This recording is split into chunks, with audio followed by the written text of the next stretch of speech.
P24 news Gujarat. Surat શહેરના Kapodra police સ્ટેશનમાં નોંધાયેલ ચોંકાવનારા હત્યા કેસમાં વોન્ટેડ આરોપીની સુરત શહેર ક્રાઇમ બ્રાન્ચે ધરપકડ કરી છે।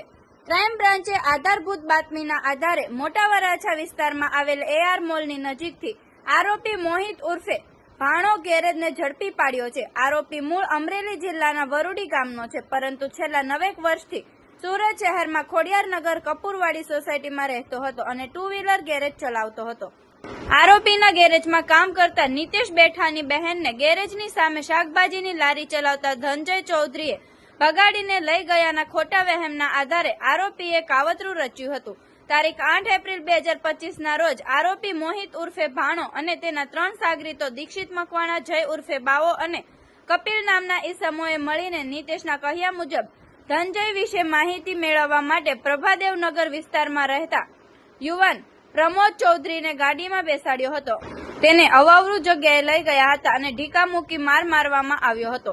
વધુમાં ચારેય આરોપીઓ દ્વારા પ્રમોદને એટલો બધો માર મારવામાં આવ્યો હતો કે તેનું ઘટના સ્થળે જ મોત નીપજ્યું હતું।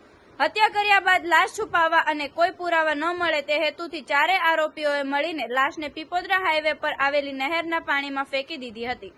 થોડા દિવસમાં લાશ ઓલપાડ પોલીસ સ્ટેશનની હદમાં બિનવારસી હાલતમાં મળી આવી હતી। પ્રાથમિક તપાસ બાદ કેસ કાપોદ્રા પોલીસ સ્ટેશનમાં નોંધાયો હતો અને વોન્ટેડ આરોપીઓ વિરુદ્ધ BNS કલમ 103(1), 140(1), 61(2)A, 238 હેઠળ ગુનો દાખલ કરવામાં આવ્યો હતો।